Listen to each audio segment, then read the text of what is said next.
ರಾಜ್ಯ ವಿಧಾನಸಭೆಯಲ್ಲಿ ಕಾಂಗ್ರೆಸ್ ಪಕ್ಷ ಸರಿಯಾಗಿ ಕಲಾಪಕ್ಕೆ ಅಡ್ಡಿಪಡಿಸುವುದು ಮತ್ತು ರಾಜ್ಯದಲ್ಲಿ ಅಶಾಂತಿ ಸೃಷ್ಟಿಗೆ ಕಾರಣವಾಗಿದ್ದನ್ನು ಖಂಡಿಸಿ ಭಾರತೀಯ ಜನತಾ ಪಾರ್ಟಿ ಉತ್ತರ ಮಂಡಲದ ವತಿಯಿಂದ ಕಾವೂರಿನಲ್ಲಿ ಬೃಹತ್ ಪ್ರತಿಭಟನಾ ಸಭೆಯನ್ನು ನಡೆಸಿದರು. ಕಾವೂರಿನ ಬಿಜೆಪಿ ಕಚೇರಿಯಿಂದ ಕಾವೂರು ಜಂಕ್ಷನ್ವರೆಗೆ ಪ್ರತಿಭಟನಾ ಮೆರವಣಿಗೆಯನ್ನು ನಡೆಸಿ ಕಾಂಗ್ರೆಸ್ ವಿರುದ್ಧ ಘೋಷಣೆಗಳನ್ನು ಕೂಗಿ ಕಾಂಗ್ರೆಸ್ ಪಕ್ಷದ ಸಂವಿಧಾನ ವಿರೋಧಿ ನಡೆಯನ್ನು ಖಂಡಿಸಲಾಯಿತು.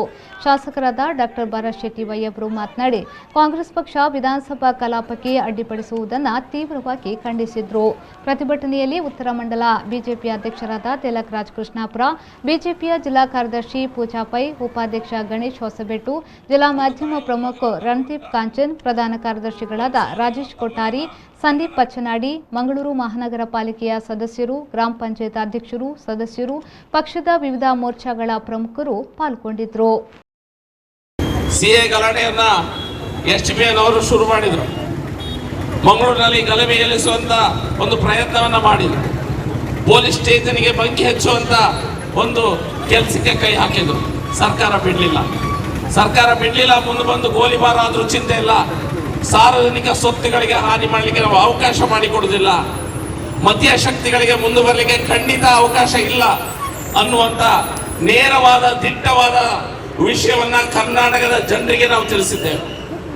ಅದಾದ ನಂತರ ಈ ರಾಷ್ಟ್ರ ವಿರೋಧಿ ಶಕ್ತಿಗಳು ಪುನಃ ಬಿಡಲಿಲ್ಲ. ಅಲ್ಲಿಗೆ ಡಿಜೆ ಹಳ್ಳಿ ಕೆಜೆ ಹಳ್ಳಿ ಅನ್ನುವಂತ ಜಾಗದಲ್ಲಿ ಒಬ್ಬ ದಲಿತ ಕಾಂಗ್ರೆಸ್ ಶಾಸಕನ ಮನೆಗೆ ಹೋಗಿ ಮನೆಯನ್ನ ಸುಟ್ಟಾಗ ಸಹ ಈ ಕಾಂಗ್ರೆಸ್ ಪಕ್ಷ ತನ್ನದೇ ದಲಿತ ಶಾಸಕನ ಪರವಾಗಿ ನಿಲ್ಲುವಂತ ಧೈರ್ಯವನ್ನ ಮಾಡಲಿಲ್ಲ.